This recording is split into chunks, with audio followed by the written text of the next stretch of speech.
Ons lees die oordenking vir 1 November uit Die Here is my herder en dit met die vriendelike vergunning van Lizet Marie. Die opskrif vandag is Passie vir God. Die teksvers kom uit Psalm 57 vers 8 tot 12 en so uit die boodskap vertaling. Daar staan geskrywe: Ek voel weer veilig. Ek is rustig en kalm. Daarom wil ek sing. Ek wil lofliedere sing om U te eer. Ek sal baie vroeg in die môre opstaan. Laat ek my musiekinstrumente nader trek. Daarmee wil ek die dag wakker sing. Tussen verskillende volke sal ek U prys, Here. Ek sal lofliedere sing om U tussen vreemde nasies te eer. Ek doen dit omdat U liefde vir my baie groot is. Dit is so groot dat 'n mens dit nie kan meet nie. En U bly getrou.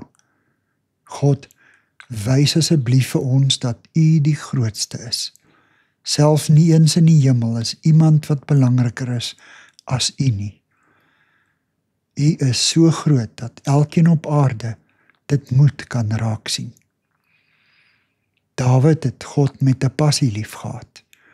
Hy was soos 'n kind wat oorborrel in sy liefde vir sy pa en alles met hom deel. Sy vrede en sy vreugdes, sy onsekerhede en sy misstappe, en ook die goed en die sleg.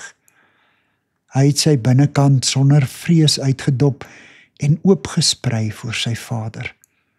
Hy het sonder ophou met hom gesels, soos 'n jong kind met sy pa vir wie hy 'n absolute bewondering het. Hy is soos 'n 4-jarige seentjie wat vasglo sy pa kan enige probleem oplos, want hy is die sterkste en die beste. Die verskil is dat Dawid se pa wel die sterkste en beste en die wysste is. Geen probleem is vir hom te groot nie en geen misstap van 'n berouvolle kind is vir hom onvergeeflik nie.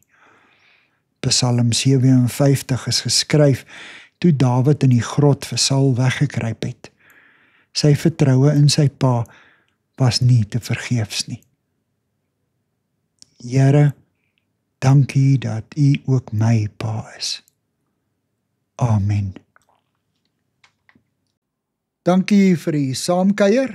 Ek deel Lizet se kontak en webblad besonderhede in die inligtingsparagraaf van hierdie voorlesing. Daar is ook skakels na voorlesings van Lizet se ander publikasies wat op hierdie platform beskikbaar is.